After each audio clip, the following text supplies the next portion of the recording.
There we go. So before our meditation, I talked a little bit about taking refuge in our meditation practice and refuge in the mind that becomes manifest, the non-conceptual awareness that becomes manifest during our meditation practice.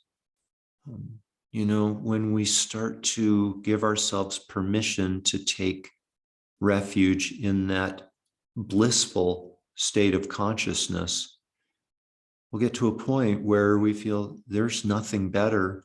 There's nothing better that I can experience than this place of refuge. And when we are able to reach that state, then we'll naturally be inspired to increase the amount of time that we meditate. Some of us are meditating still, maybe 15 or 20 minutes a day. There are some who would say that's probably not enough for us to complete the path. We all have different karma. We all come to this practice. We all come to this life with different karma. So we can't say we can't say universally that everybody needs to meditate a certain amount of time each day in order to complete the path or even progress on the path. And at the same time, I think that it's probably safe to say that all of us need more than 15 or 20 minutes a day of meditation practice to progress on and complete the path. And the point of this is that when we come to experience non-conceptual awareness through our meditation practice as blissful refuge, it'll be easy for us to do more practice. We won't have to force ourselves to sit down and make time, and less time with the screens and more time sitting in practice. It will come easily and naturally, and we'll be happy to do it. So just a little refresher of where we have been and where we're going. For the last few classes, we have been kind of pretty firmly in Buddhist doctrine for most of the months of these Monday, Friday morning classes. Our meditation discussions have kind of been generic, non-denominational, and of late we've been kind of talking specifically about Buddhist doctrine, and we have gone over basic Buddhist view that the happiness and suffering of future lives are more important than the happiness and suffering of this one life. That's basic Buddhist view. Why? Why are the happiness and suffering of future lives more important than this one life? Because this is just one life, whereas our future lives are countless. So there is something that is called, within Buddhist doctrine, there's something that's called the initial scope. There are 3 scopes of practice. There is the initial scope. The motivation for engaging in initial scope is to take a fortunate rebirth in our next life. There are different practices that will facilitate taking a fortunate rebirth in our next life.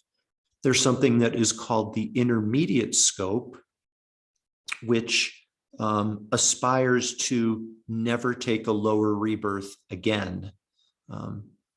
Even more than that, to transcend the cycle of aging, sickness, death, rebirth, aging, sickness, death, rebirth over and over. The intermediate scope aspires to transcend that cycle called samsara. Intermediate scope, the intention is, or the motivation is, to completely go above the wheel of karma, the cycle of rebirth, samsara, and thus attain complete liberation from suffering.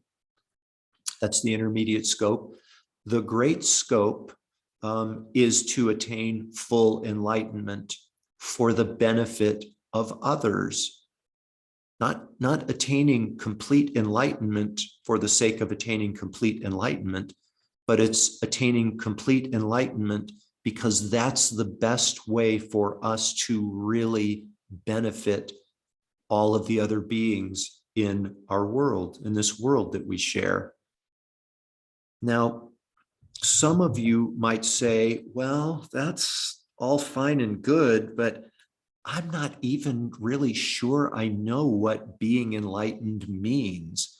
It's kind of hard for me to get on board with that motivation, the practice of that scope, when I'm not even sure I know what it means to be enlightened or how I'm going to do it. Totally fair observation, if that, or hesitation, if that is in fact a hesitation for you. Someday we can talk about what it means to be fully enlightened and the difference between liberation from suffering and full enlightenment. And there is a difference.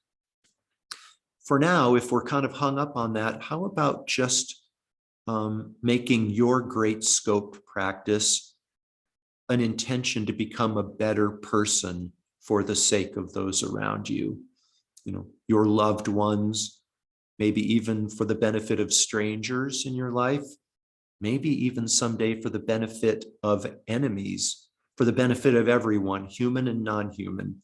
How about that is for now our great scope motivation, just to become a better person for the sake of those that share the world with us. This is the aspiration of a bodhisattva. A bodhisattva is one who aspires to attain enlightenment or become a better person for the sake of all sentient beings. That's a bodhisattva's motivation. The bodhisattva aspires to attain a mind of bodhicitta. Bodhicitta, a Tibetan word, which means enlightened mind. The translation isn't exactly perfect, but it's aspiring to attain the mind of enlightenment. And there are 6 practices that constitute the practice of a bodhisattva. They're called the 6 perfections.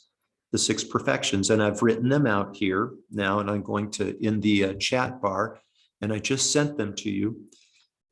Giving, moral discipline, effort, patience, concentration, and wisdom.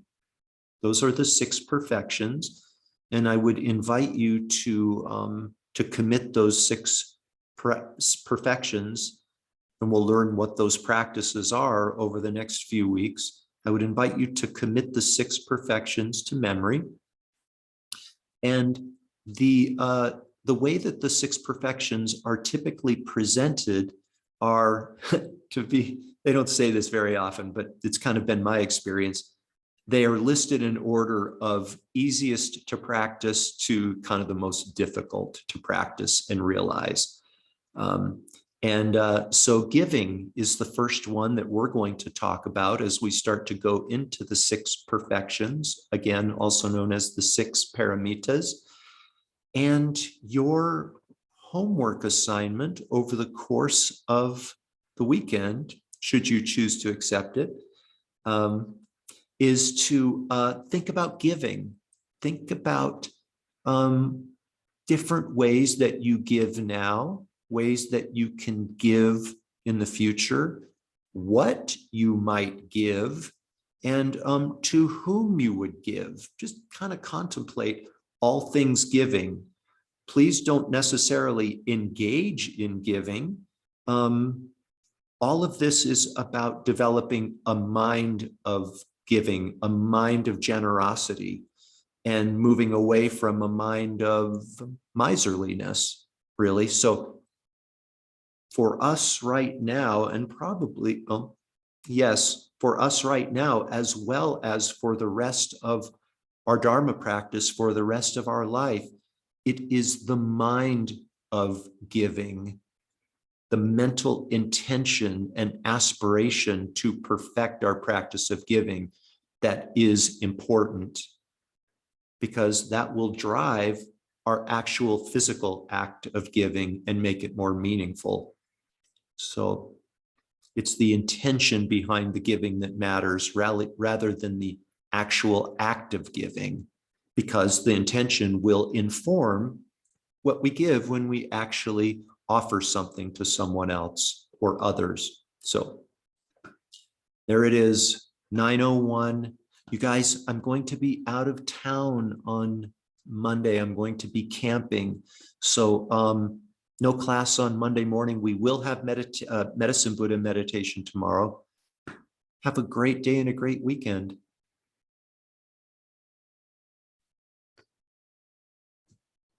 Thank you, Jeff. You're most welcome. Thank you all.